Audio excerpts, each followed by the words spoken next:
Have you ever been told a bedtime story so chilling it clung to your thoughts for years? My grandmother used to tell me the most magical stories, tales of knights, enchanted lands, and heartwarming adventures. But one summer night, she told me a story unlike any other.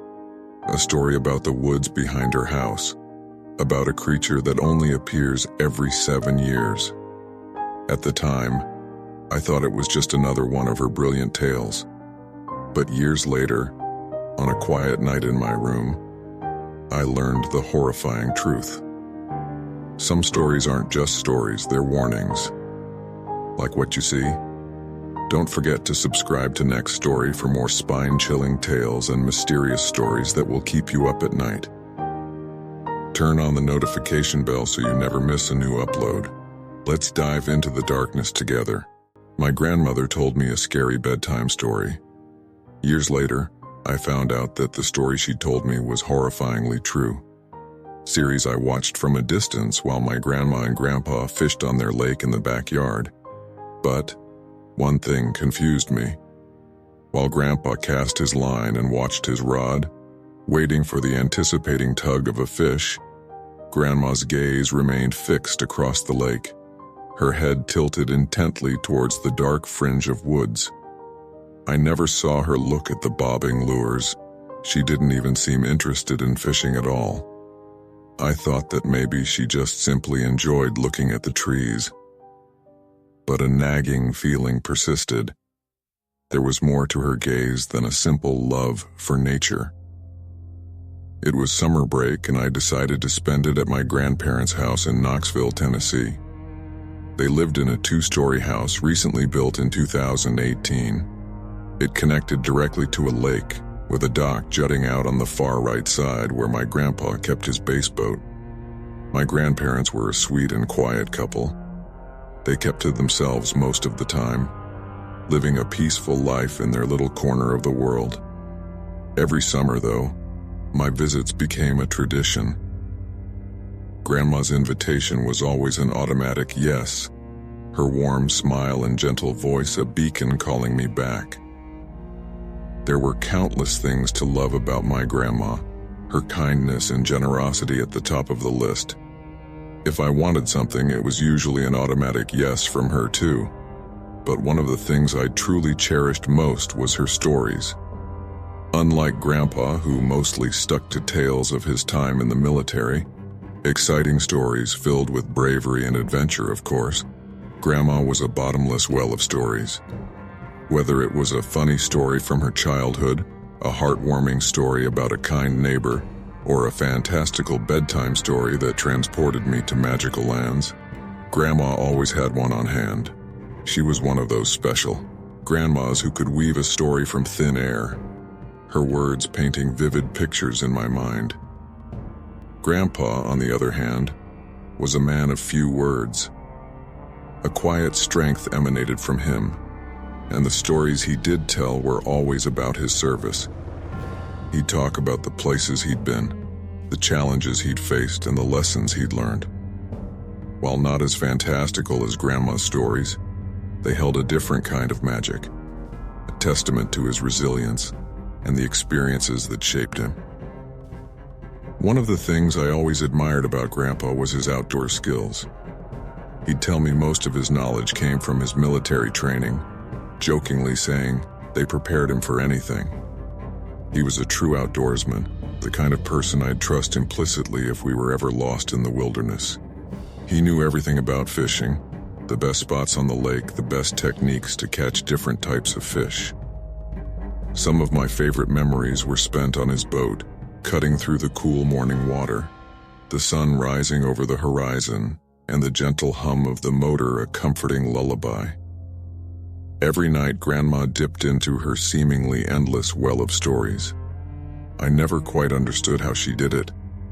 Her mind was like a sprawling library, shelves overflowing with stories to tell. One night, she'd tell me a story of brave knights seeking vengeance, their swords gleaming in the sun. Another night, she'd tell me a story of a land shimmering with magic spells and cursed lands. Then there were the scary stories. Now, Grandma usually avoided them. She knew how they affected me. But the thing about those stories was the detail. Oh man, the detail. They were so vivid, so real. It felt like I was peeking through a crack into another world. A world where the monsters and creatures she described lurked. A world so terrifying that I felt like falling through that crack would kill me. Every night was the same routine. Nestled under a patchwork quilt in the guest room, I'd wait with bated breath. The soft click of the doorknob was my cue. Grandma, her face etched with a lifetime of stories, would enter, a gentle smile grazing her lips. She'd pull up a rocking chair, its rhythmic creak adding to the lullaby effect. Then, in a warm voice, she'd begin telling me a story. One night, though, tucked under the patchwork quilt, I waited for Grandma's nightly visit. The soft click of the doorknob announced her arrival. "Ready for another story?" she asked, her voice a warm rumble. I nodded eagerly. Nights at Grandma's were journeys to magical lands, each story more thrilling than the last. But tonight, I craved a different kind of story, a different kind of excitement. "Can you tell me a scary story tonight, Grandma?" I blurted out. A flicker of surprise crossed her face, followed by a thoughtful pause. Unlike her usual repertoire of action-packed adventures, her stories have always steered clear of scary ones. She sat beside me on the patchwork quilt, her usual mischievous eyes replaced by a thoughtful gaze. Her eyes flickered towards the window for a moment before returning to me. Then, with a gentle smile, she began. "Those woods outside your window," she started, her voice a warm rumble. I instinctively glanced towards the window, the familiar silhouette of the trees, outlined across the lake. "There's something in those woods," she continued, her voice dropping to a hushed whisper. A shiver danced down my spine, though the room remained pleasantly warm. Those simple words made me so uncomfortable that I was tempted to just tell Grandma to stop. But the truth was, I was hooked. Grandma did tell me scary stories on rare occasions, but they were always fictional, completely disconnected from the real world. She continued, "Every 7 years it comes out of those woods. It emerges. A creature that's been on this earth for thousands of years. It crawls on all fours. It hunts, a silent predator searching for its prey." I began to tense up a little. The room remained quiet, but the air felt heavy. "Its body is like a man, but twisted and contorted," she murmured, "and its limbs elongated, reaching out at odd angles. Its skin is black as coal, making it difficult to spot during the night." I swallowed hard, my eyes instinctively drawn back to the window. The trees, once comforting, now seemed to writhe with unseen shadows. "But the worst part," she continued, her voice barely a tremor, "is its eyes. Multiple eyes, scattered across its head like a spider. They pierce the darkness, searching for an unsuspecting victim." She continued, her voice a hushed whisper, sending shivers down my spine. "Sometimes, if it has trouble finding prey, it ventures closer, closer to houses, searching for unlocked windows." My breath caught in my throat. The image of eyes peering through the glass sent a jolt of terror through me. "If it finds an opening," she murmured, "it will crawl inside and snatch the closest person to it, dragging them back to the woods."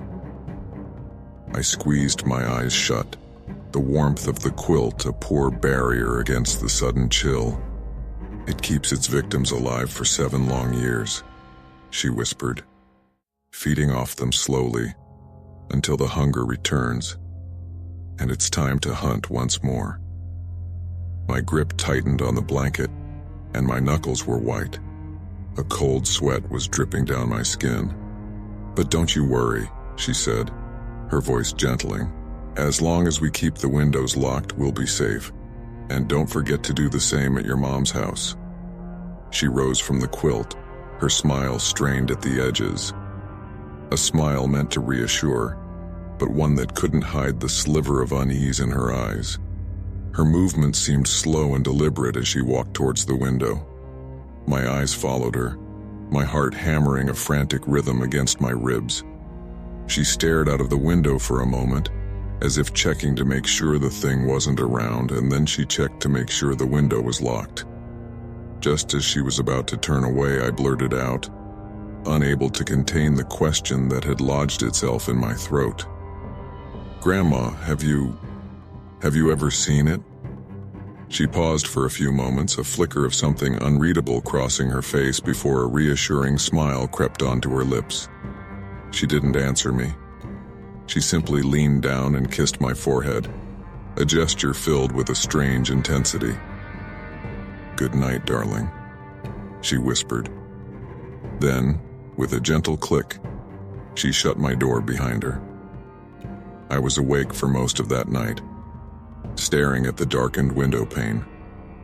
The familiar silhouette of the woods outside now held a new kind of terror.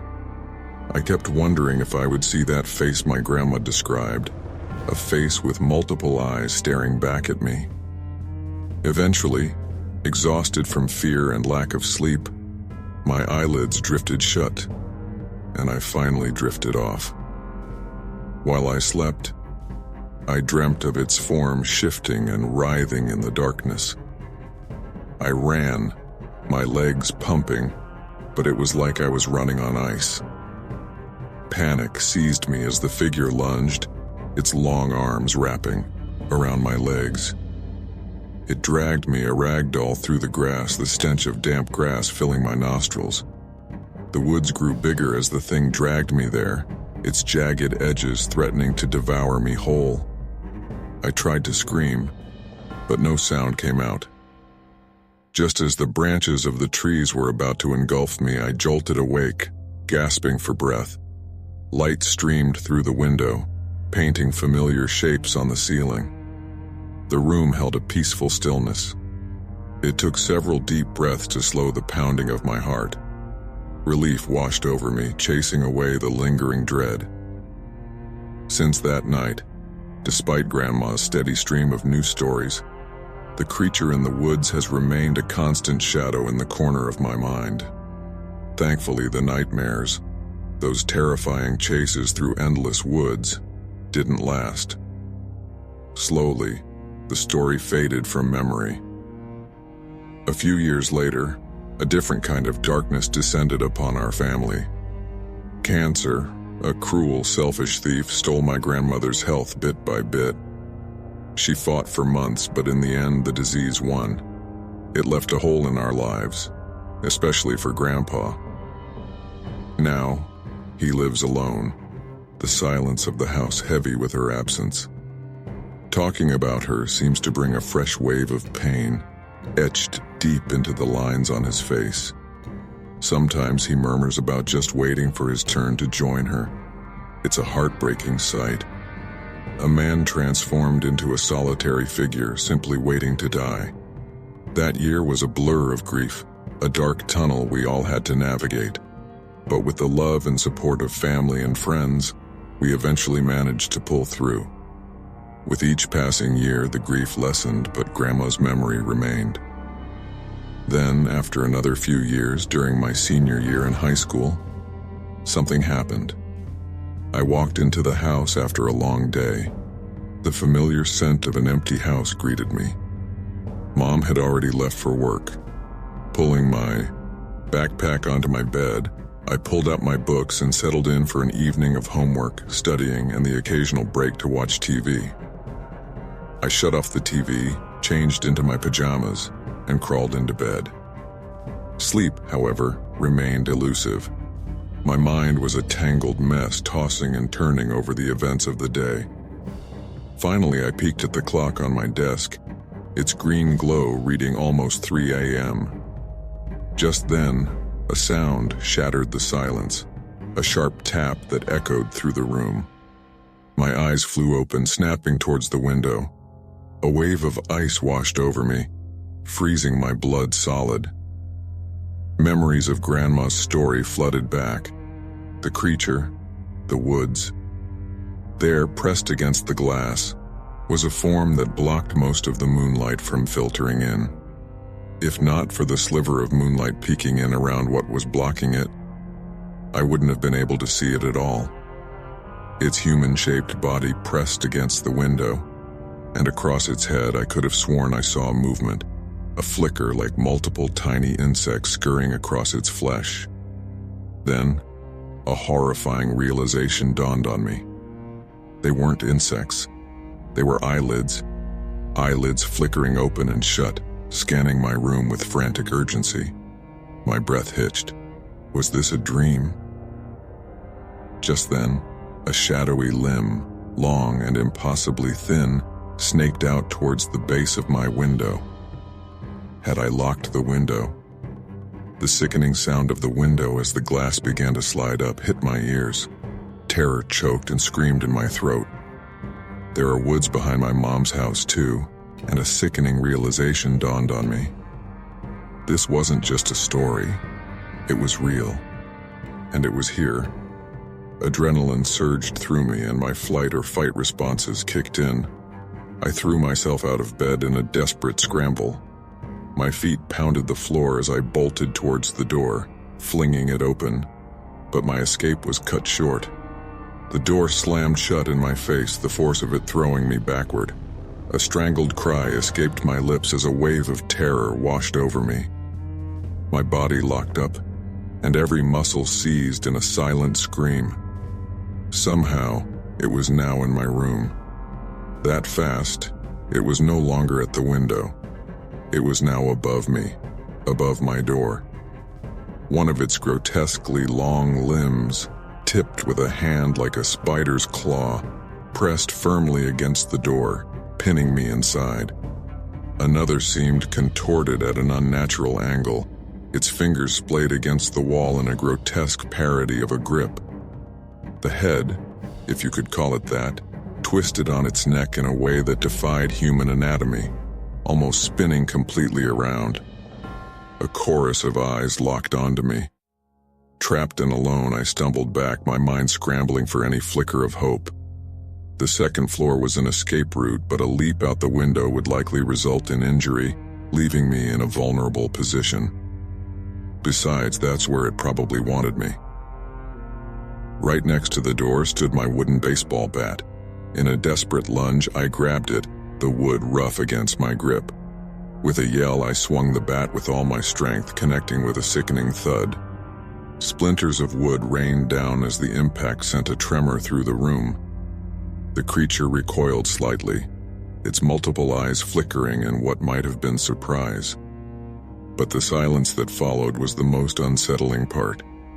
No roar of pain, no growl. This thing moved with an unnatural quiet. Even as it moved, it made no noise. It descended to the floor, its grotesque form dwarfing the space in my room. As it loomed closer, lowering its body in a predatory crouch, I swung the mangled bat wildly. The bat connected, with a bone-crunching impact, sending more shards of wood flying through the air. The creature recoiled, its grotesque form momentarily faltering. Seizing my chance, I bolted past the thing, flung open the bedroom door, and slammed it shut behind me with a resounding bang. Adrenaline pumping, I raced down the stairs, each step echoing in the sudden silence. Reaching the living room, I fumbled for the light switch, illuminating the space with a warm glow. Panting, I gripped the broken bat like a lifeline. Its splintered end pointed towards the top of the stairs, towards the thing in my room. Suddenly, a new sound pierced the tense silence, the creak of the front door opening. A silhouette emerged from the doorway, the dim porch light casting long shadows across her face.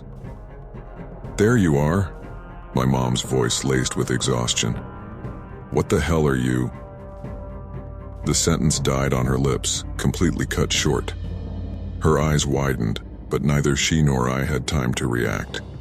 In a sharp and quick moment, a shadowy, distorted limb, tipped with a spidery claw, shot out, wrapping around my mother's waist. It snagged her, sinking its talons deep into her flesh, a sickening tear echoing in the sudden silence. A strangled noise bubbled in her throat, cut short before it could form a scream. But then, I heard her scream fully formed as the thing dragged her away to the woods. I ran with all my effort, but the thing was fast, too fast. All I could do was keep running, watching as my mom screamed with her arms folded around the creature's arm in a desperate attempt to escape. It had her, though, exactly where it wanted her, out in the open. I fell face first into the grass, a sob wrenching its way out of my chest. Warm tears streamed down my face, blurring my vision as I watched in horror. Mom's screams turned into blood-curdling shrieks, fading into a horrifying silence as they disappeared into the indistinguishable maw of the woods. The police came, but what could they do? What could I tell them? I told them exactly what I saw. They looked at me like I was crazy, but what else could I say? For hours, I sat in a sterile interrogation room, the harsh overhead light blurring my vision. They questioned me over and over, dissecting my story, searching for inconsistencies. But all I could do was repeat the horrifying scene, my voice cracking with each retelling. There was no evidence to tie me to my mom's disappearance, nothing but my frantic pleas and the raw terror etched onto my face. Finally, they seemed to reach a reluctant roadblock. With a sigh and a dismissive glance, they released me. Now a search party combs the backyard, venturing into the dense woods behind our house. Bloodhounds sniff the damp earth, their mournful howls echoing through the trees. In my room, the silence pressing down on me like a physical weight. As the harsh light of dawn breaks, I stare at the window. A large handprint, a grotesque splayed imprint of multiple fingers, clings to the outside of the glass. A cold realization settles over me. Now I know that at least one of my grandma's stories is real. And that's the terrifying truth behind one of my grandmother's stories. Some tales are more than just words. They're warnings etched in reality. What would you do if the shadows outside your window weren't just shadows? If you enjoyed this story, don't forget to like, comment, and subscribe for more chilling tales. Stay safe, and remember, sometimes the scariest monsters are the ones we least expect.